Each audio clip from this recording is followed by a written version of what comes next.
Okay, 48-hour assault bike debrief. How are you feeling? Good.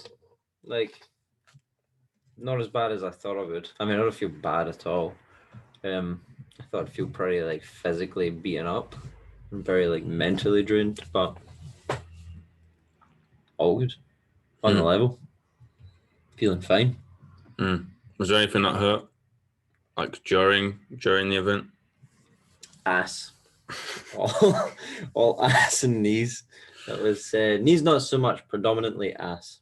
Mine was the other way around. My knees were fucked. So I predominantly used my upper body for the whole thing. I basically rode for 48 hours, and you basically pedaled for 48 hours. So between us, we were doing both. But no, it was fine. There was nothing necessarily that made us hit a wall, and we're like, okay, we're gonna end up breaking down. This is probably not a clever idea. Blah blah blah. The only thing that was difficult was the second night. I got ludicrously tasty. Yeah, but we always said from the beginning that it was going to be the second night would be like the proving grounds. You know, we were either gonna break or we were gonna get through that, and once the sun came up, then we were sweet. Because you woke up at 4:30 in the morning the day of, didn't you? Yeah. I woke up at 5:30, so an hour later, and then we started the bike at 6 p.m. on the Friday. Neither of us had a fucking nap that day, so we'd already been up over 12 hours. So it's pretty much 3 days. Yeah. Like over 2.5 days. So that second, the first night we were all hyped up, this is a bit exciting. We're pedaling away, looking at a wall for hours upon end. Yeah. And then it was get through the full day, the full first day. And then the second night was horrendous. Second night was mentally painful. Physically, still, like there wasn't really a point of it that was physically challenging. The whole thing was just very monotonous and just a huge mental grind, and that really, that got bad on that second night. I mean, you had 2 distinct naps where I thought you were comatized or comatose. It's comatose, isn't it? Comatose. Wow, I thought you died. I'm going to go a step further. I thought you died because we were shouting at you. We had a mate come down from midnight to 6 a.m. both nights to make sure we didn't both fall asleep, which was really good because that second night, I mean, he was basically dead. And then I fell asleep whilst pedaling on the bike, continuously pedaling. And I just distinctively hear this voice get a little bit closer and a little bit closer. And then I get Josh, our mate, basically his face was right next to my head and was like, mate, are you all right? And at that stage, I just lift the head. I'm like, yeah, I'm okay. And just keep going. One time my left side of my low back locked up. But that's about it. It locked up for maybe like an hour and a half, 2 hours. Yeah. There was one rotation that my lower back got real sore. I think it was because it was at the point that my ass was so sore that I couldn't sit normally. I had to keep rotating like cheek to cheek, putting more pressure on one than the other, and that was really throwing my back out of alignment because whichever cheek was like taking the majority of the load, it was also that leg that was doing the majority of the pedaling, and back did not like that. But we also had a kick float for swimming that we would shove underneath our ass, just so it gave us a little bit more cushion for the pushing. Yeah, very like ungracefully like feed it into each other's ass in the transition. Yeah, but it did the job. We got some bike shots like halfway through. They were good, but the damage was already long done at that point. It was good. Some amazing support. I didn't know what to expect in terms of support. No, I thought we'd just kind of, go and people would tune into the live feed every now and again. But we had multiple people coming down to bring us food, just hang out and talk, like right on the first night when we first started, we had people coming in dropping off Powerades and all that kind of stuff. The next morning, Kira that owns Unbreakable that we did it at, she brought us in like a heavy duvet for napping on the couch, which was definitely necessary for that second night. Yeah, like, that we would have had a terrible time of things without it. And got us some coffees. My old man and my sister and a partner came in with some brekkie for us, and yeah, it was just a continuous like trend after that of people coming in, bringing food, bringing drinks, items of comfort, all that kind of shit, and just hanging out and having conversations, which helped. Every time it got to a point where we were like mentally starting to show signs of cracking, someone would kind of just randomly turn up, and that would take your focus away from it and give you, something else to kind of draw your attention and your energy as you just robotically pedaled. Yeah, definitely having a conversation whilst you're on the bike was so needed, because like we said, it was that 5 to 15 minute mark, which was the absolute killer. So like between 0 and 5 minutes, like you're just getting used to, okay, I'm on the bike again, I'm pedaling and pulling, pushing, and then between 15 and 30 minutes, you're like, oh well, I'm over halfway, so I might as well just keep going.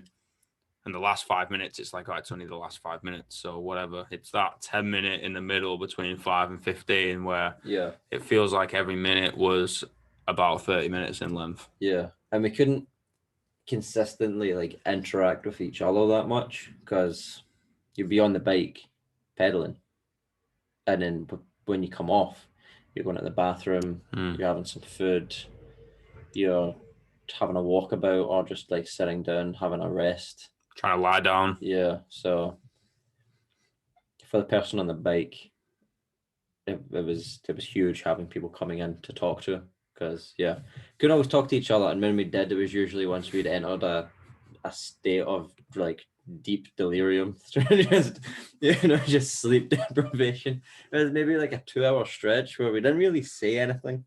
We just manically laughed every time we looked at each other. Yeah. Everything was funny. Yeah, but nothing had any reason to be funny. No. It was fucking hilarious, Yeah. During that like long second night, things did get weird with seeing things, hearing things. I remember hearing like a woman's voice at one point while you were in the bathroom, and there was no one around. It was like the middle of the night. I ended up like pedaling faster in hopes of like trying to escape whatever it was. I think it was just the wheel squeaking. I thought it was like a woman like saying something. The wheel was squeaking from minute one. Yeah. 48 hours of just hearing the wheel squeak. And to be honest with you, it didn't really annoy me. No. I think the bike in general was just pissing me off so much that the squeak didn't really... I think it annoyed people on the live feed more than it did us. Everyone's constantly commenting, being like, oh, squeaky wheel there. Yeah, let me just stop and oiling it up for you. Oh, yeah, I hadn't noticed. Yeah, and like, and the bike was always the coldest part of the room as well, which is something that I didn't really expect going into it, because you just got that front wheel just constantly spinning. So as soon as like the cold had kind of set in for the night, you were just blasting all of that up into your own face, up through your shorts, up through your shirt. Yeah, it got really weird because obviously we had some stuff to put on over the top to keep warm on the rotation off the bike.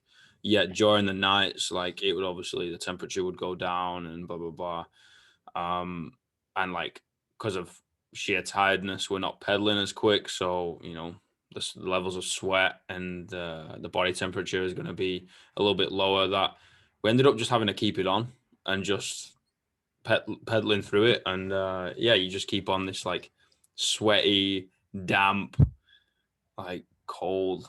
Yeah, it was like wearing a wetsuit. Yeah, it was. It was not a good time. I stank. Oh my god, we stank. Yeah, we had to dip into the shower. Once morning, kind of walked around on the last day. Not necessarily to clean ourselves up, but more just for a bit of extra like mental fortitude. Like getting out of those just like ruined clothes from the 2 evening sessions, and just having a chance to kind of reset your brain, reset your body, put some like new clothes on was massive. How was the shower for you? It was fucking glorious. It was great. It was so hot. It immediately like steamed up. I was like, I don't want to leave. I don't want to be a part. I don't like gravy. I think anyone tuned into the live stream or watched any of our stories got a absolute comedy sketch for 48 hours for free. You never knew what you were coming into, like, because the live stream didn't work out as we intended. We were hoping to just run one continuous stream, and our only concerns was that the phones might overheat. Phones were completely fine, no issues at all there. With them being like plugged in, charging, and running the feed, like they were sweet. But it was 3 hours in, Instagram hit us with a copyright notice because of the music that was playing in the background. So then we had to swap out for another phone, and that lasted 2 hours before it got copyrighted, and swapped lasted an hour, and then it got to the point where it was every like 10-15 minutes it was copywriting us. So we had to stop, maybe like let it cool off for like an hour. But yeah, they just kept on doing it. We were getting progressively more and more tired. It was turning into too much of a hassle, and not enough people were constantly tuned in to make it worthwhile running the live feed, especially at night. So just uploading just individual like stories was good, and it's stayed there. So people could just kind of drop in and watch all of that, and we could get a better idea of who was watching as well, and see what the range of everything was. Plus, you can go through it like a highlight reel and literally pinpoint the time where we lost our marbles. Yeah, that was it. Like people that were jumping on to watch either the live stream or the story posts, like they had no idea what they were going to get. It could just be one of us on the bike as the other one was lying on the couch, and that's all you were seeing, just as doing the work, or one of us having a complete mental breakdown. There was a few just like, you'd be like napping on the couch, and no one is tuned into the live feed, and I'm going on like a 20-minute tangent explaining like the deep meaning of life, yelling at the camera, swinging back and forth on the bike, and no one's listening. I'm going to turn the feed off, and that video is like lost forever. Yeah. And then the updates, like the timestamp kind of updates, that was, jump on and be like, hey guys, it's we're at the 24-hour point, and then it'll be like a good 30-second break. Just like staring at the camera, eyes like gloss over, and then all of a sudden come back to it. There was no need to break. My mind's just kind of shut down in varying periods. Yeah, hilarious. Like going back and watching all of it, there wasn't any of the videos that doesn't like make me crack up. You can just see how like ruined we are.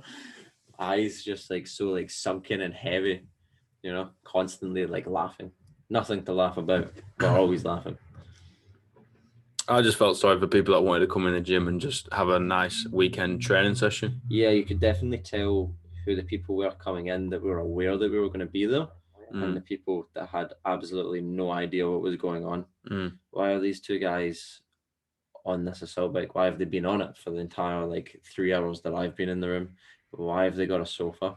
Why are there empty pizza boxes everywhere? Why is Christmas music playing? Oh, the Christmas music. Oh, that got us through a good like 4 or 5 hours. Yeah, Christmas music and the Lion King soundtrack. At least 3 full run-throughs of the Lion King soundtrack. Yeah. Yeah, some really questionable music choices at times. That was going into the second night. We had people coming in to kind of wish us luck and see how we were going. They were arriving like later in the evening, and the cheese had definitely slid off both of our crackers. And there's all of Michael Bublé's like Christmas number ones playing. What is going on here?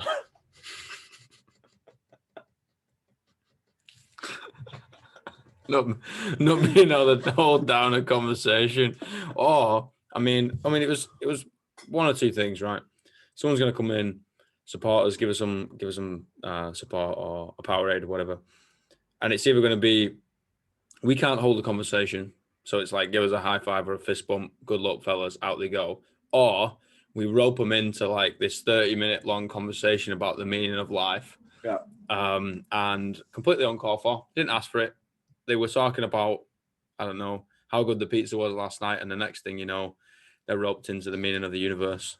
And you literally just see them like, how am I supposed to get out of this conversation? Yeah, they knew they were trapped, They're like, do you want me to bring in pepperoni or ham and cheese? And be like, I think it's irrelevant because there's no real reason for us being here and there's no real reason for the topping on the slice. And then that was it. Down the wormhole you go. They all of a sudden look as empty inside as we were. But it is what it is. It was all part of it. And you decided to squat? Yeah, that was coming out of the second evening. I think it was like 6 a.m. It was like, I'm gonna do some back squats during my rest period. I did like a set with the empty bar and then some with 40 kilos. And then jumped up to 60, and then I did like 3 reps at 100 kilos, and decided that was silly. That was silly. I wasn't going to do it again. Did try it again, and knew that I would die if I got down into the bottom of it. So gave up on that idea. Did like make my legs, feel a lot looser though. I was tempted, but my knees were hurting within the first half an hour. That's fair. So no. Yeah, that's fair. That's sensible. Sensible. It was a good time. A great time. Would we do it again? Would we do it again? No. I'm never setting foot on a assault bike again. I'm not even going to touch one. Never. Not if someone asked me to help them move it, not to use it. They would just need it moving for anything. I'm going to refuse. I'm not going to touch an assault bike for the rest of my life. Last night I had a dream that I went into the gym that we currently train at, which is a lovely gym. It's a great spot. And I got in to do a class, and they had a 30-minute warm-up on the assault bike programmed, and I left. I packed in my membership. I walked out the door, and that was it. And that's how it will go down in real life, Yeah.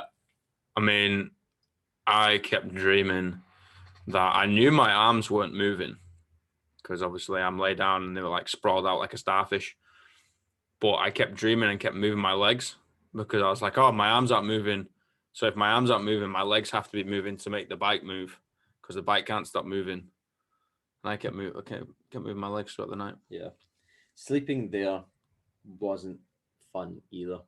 Like, I'd been awake for about 2 days before I caved and decided to start napping. And I think all up, I only napped for about 2 hours during the whole thing. Hence me being like dead to the world the first couple of times. But not once did I feel like I'd fallen asleep. Yeah, it was weird. I wasn't even aware that I'd gone to sleep. And every time I was like woken up, it was very like traumatizing to suddenly like come back to reality, wake up feeling like you should have been at home, but realize that you're still there and that you had to get back onto the bike. So I think I did like 4 20, 30-minute naps. Yeah, and that was it.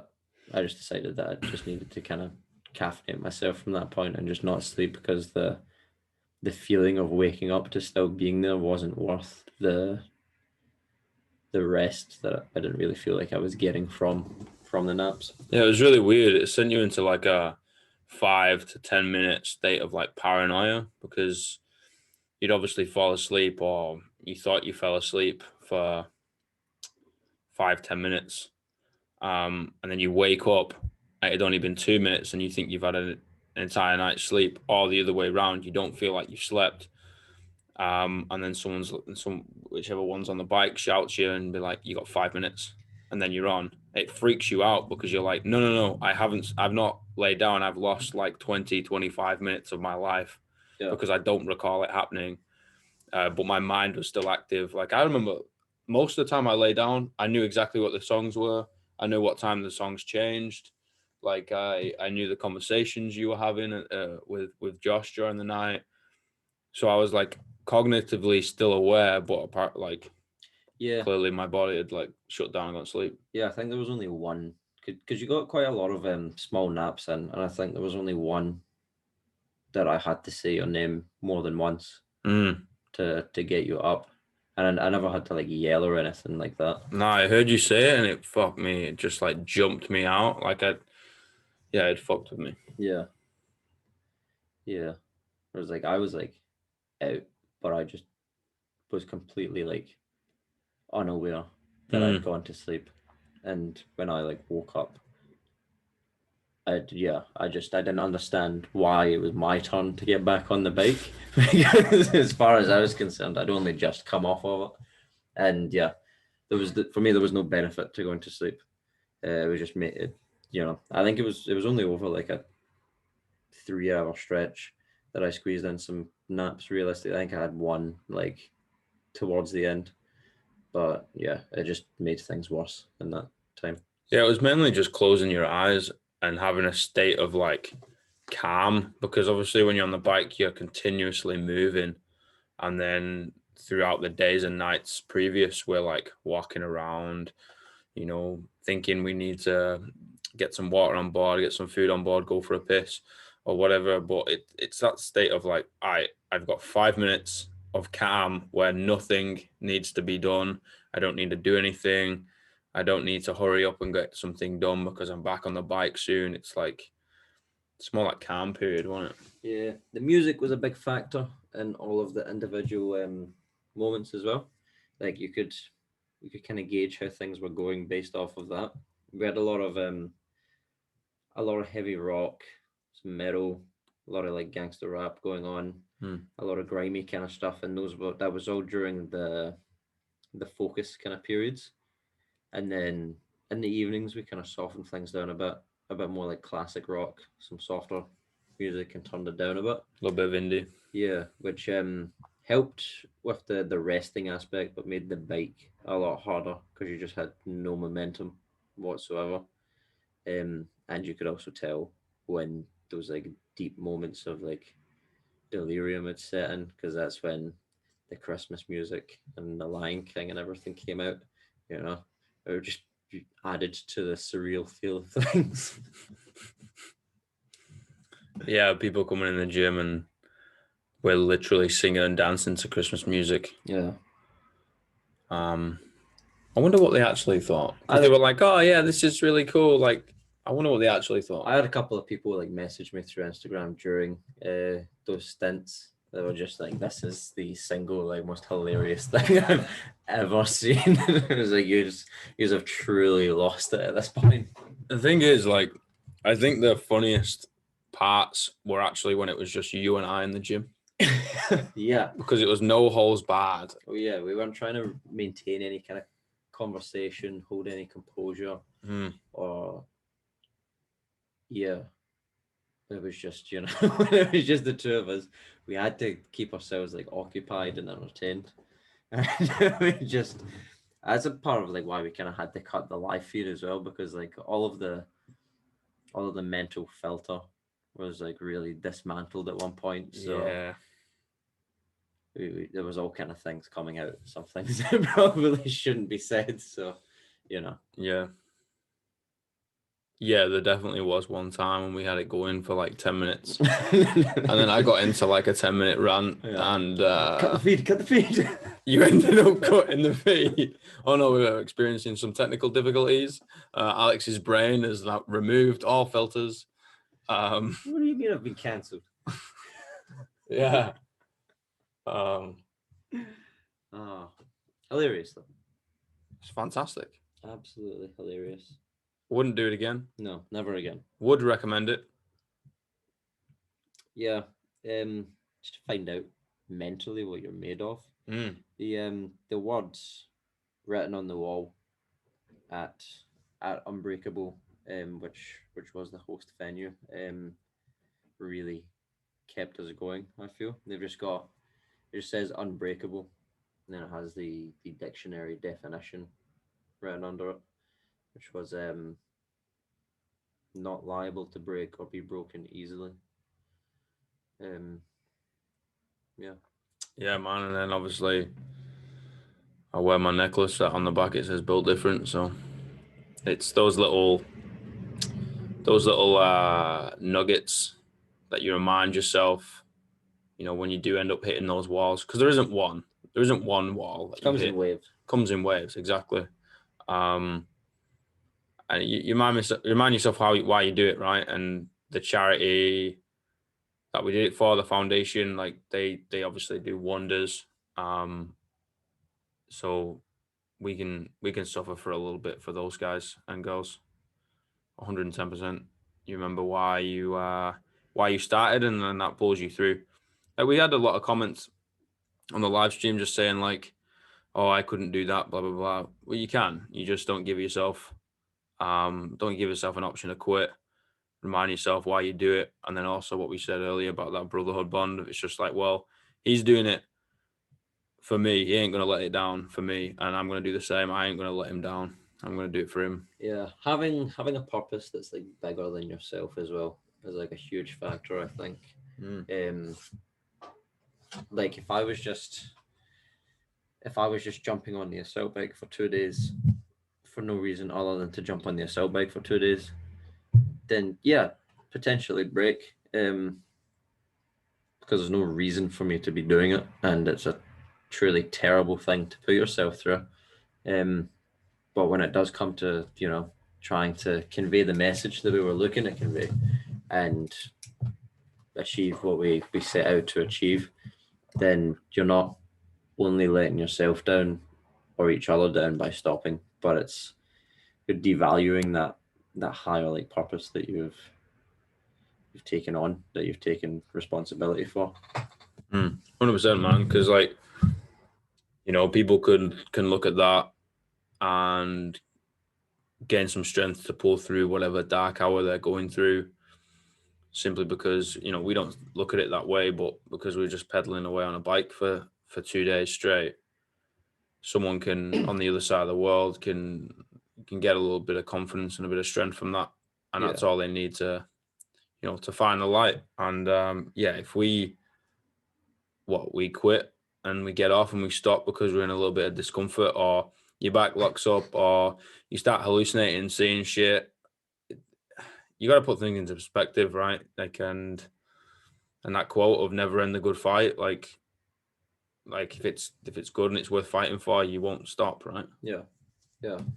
Seeing everyone like come together to support us as well was great.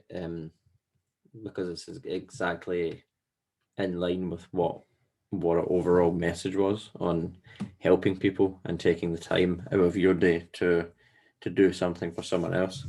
Like there was 2 members Unbreakable that we'd never really spoken to before. We'd seen them hanging about doing their own training, and they came across and spoke to us. And a couple hours later, they turned up and set up a little grill in the back of their van and cooked us like a full steak dinner with a big salad and everything like that to keep us going.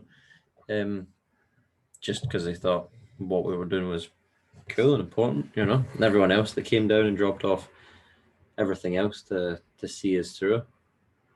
Everyone that shared the content we were posting as well. Made sure to reiterate on their own that it's about connecting with people. It's not about the donations.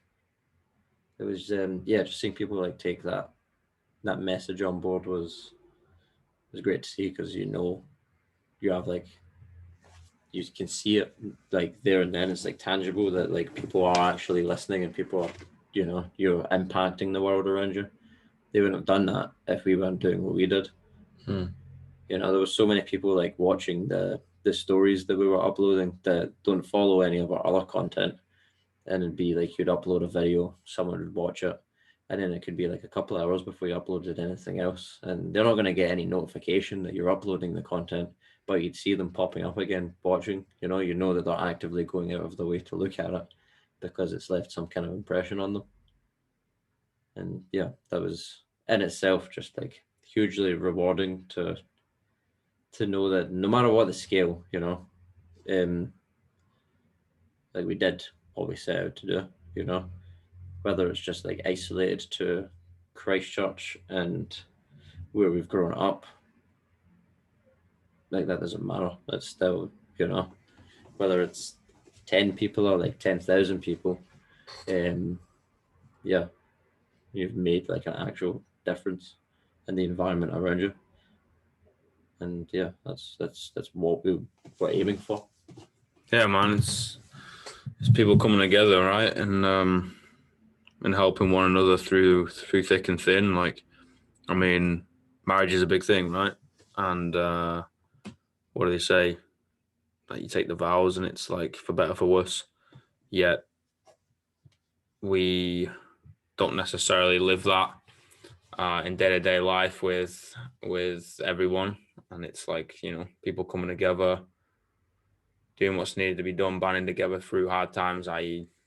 COVID, or coming out of lockdown, or illness, whether it's physical, mental, it doesn't matter. It's still health. Banding together is what gets people through. Like, you look back through the history books, and through the hardest times ever documented, we didn't do it alone. And the people who did it alone didn't come out of it. You know what I mean? It's banding together and pulling everyone through. And yeah, we couldn't have wished for any better support, really. Two pretty introverted fellas, so it was a bit weird. People, commenting or coming in and be like, we really appreciate what you're doing, but at the same time, yeah, it blew both of us away. Where it's, you see the impact of it, not from someone who's benefiting or someone's come in, but you see someone's told someone else. It's like that second hand, which really blew me away. Yeah. And it's getting around, right? The message is getting around to, oh, we know you're not necessarily doing all right at the moment. Let's grab a coffee. Let's go for a walk. How about we just like have a movie night, but you don't have to do it on your own. You know what I mean? And you kind of see, I saw people getting pulled out of the shell, man. I saw some people, you see the spark in their eyes come back a little bit. The smile gets back on their face. And they're like, oh my God, at least 2 people on the planet give a shit, because they're sat on this bike, sleep deprived as hell, miserable as hell for 2 days, but they're not doing it for themselves. Like, we didn't get anything from it. No, we didn't get anything from it. But yeah, as you said, you can see like when it's made the impact. It'd be like, there were some people that we met for like the first time, and they'd be doing whatever they could to help us. Then they'd be going home and uploading like videos that they'd taken of us onto their own social media and encouraging it to be like shared amongst all of their friends. I think the majority of the donations that we got, I have no idea who they are. Yeah. Yeah, me neither. Just random people looking at another random act of kindness and be like, you know what? I'll get behind that. Yeah. Yeah. It felt good, At the end felt weird. It just kind of stopped. It's kind of empty at the end. I mean, I think a big part of that was just the the huge amount of sleep deprivation. But having had like a good night's sleep and a bit of time to talk about it and process it, yeah, like we're definitely like stoked with what we've done, the outcome. But not satisfied. Proud, but not satisfied. No, There's always something else to be done, you know? always more. And we always said that this was going to be the kind of thing that would either it was going to like bomb and it would break us, or it was going to go the way that it did. And just, you know, then in the grand scheme of things, not be much in comparison to what it will lead on to. Yeah, I think there's definitely going to be a lot more events of an ever increasing scope and scale that are going to come out of this. So definitely, you know, keep listening to the podcast, obviously, and keep following us on social media and staying in touch, because there's going to be a lot of cool shit in the days, weeks, months, and years to come. It's just fighting a good fight again, man, isn't it? And you know, like everything's so noisy. Like everyone just talks all the time, and you know, you look around, there's not much getting done, and I don't know, we're definitely a little bit on the extreme side. That's it. And there was that quote earlier on today. Oh, that fucking kicked me in the throat. That was amazing. Let me just go. You sent it to me, so go on to. Let me just find it. Which summed it up perfectly. Yeah, there is no greatness where there is no simplicity, goodness, and truth. And that for me like sums up exactly how the weekend was. You know, what we did was pretty great. Like we did something that a lot of people didn't think we were going to succeed in doing, in order to achieve a goal that in itself is pretty great, and to spread a message that is great. And it was simple. It was simple. It was good. It wasn't overcomplicated. It was just a case of, we are going to be here. We are going to do this. And you're going to talk to people.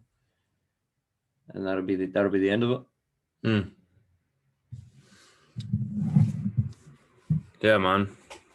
I think it also highlights another point of the fact of like, just stick with your people, you know, like there's going to be times where, yeah, you'll get doubted,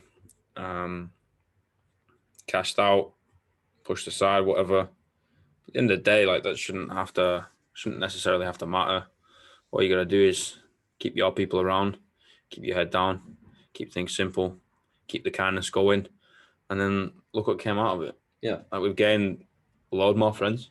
Yeah, that's it. A lot of people get caught up in trying to win favor with who they want to be their friends. But if you have to do that with someone, then, you know, you're wasting your time. Be it, you know, in personal friendships, business, relationships, family, all of it. You know, if you have to compromise like who you are, and always be like pushing yourself out there a bit more than you need to, then stop. You're wasting your time. It needs to be like a mutual thing, and just by, you know, cutting the bullshit and doing just this one individual thing that was just, this is what we believe, this is why we're doing it, we're going to do it, and we've done it. It shows you who your friends are, you know. They reach out to you. Be it like them actually coming in and doing all the food drops and sitting with us, talking to us, or just tuning into the live stream, sending messages, all of that. You know, it showed you who was actually listening, who cared, and who didn't. Which, yeah, I mean, I don't feel like I've lost anything through this. I feel like I've just gained a massive amount in terms of myself and the way that I view myself, and the knowledge of what I'm capable of, the view that I have on myself and the people around me. And my opinion and understanding of the greater community around me, and what makes them tick, and what they respond to, and what I'm looking for in those people, and what they're looking for in me. It was a very pure experience that just brought clarity to a lot of things. Yeah, it was a lot of time to like meditate on a lot of things, and your mind and goes into some really weird, deep dark caves that they probably didn't want to go down with a very rested mind of a natural night's sleep. But like we said, people band together in dark times, right? And the support that we saw from those individuals around was just a slap in the face of like, these people are your people. These people are the ones that will follow you into war, regardless of the reason why. And I might be a little bit biased, but I think the world needs a little bit more of those. And you don't necessarily have to be like that with everyone, but everyone has their own little tribe, but also respect other tribes and keep fighting a good fight, man. And like you said, like, there is many other things in the world that need fighting for, and I think we're just dumb enough to do it. I don't think there's anything I know there's nothing special about us. Like, there's talent wise, nah, apart from you can draw. I'll give you that. You're talented in the drawing sense. Yeah, but I mean, it's just a lot of practice, isn't it? It's Yeah. the same with yourself in the poetry. It's not everyone can do that. That's a talent. It's a skill. We've also put a lot of years into it, and I've been drawing since I could hold a pencil. That's a good point. I don't. I mean, there's definitely, like, everyone's got, I guess, like a natural level of talent that you can build off of. I maybe draw like twice a year, and the quality kind of stays the same.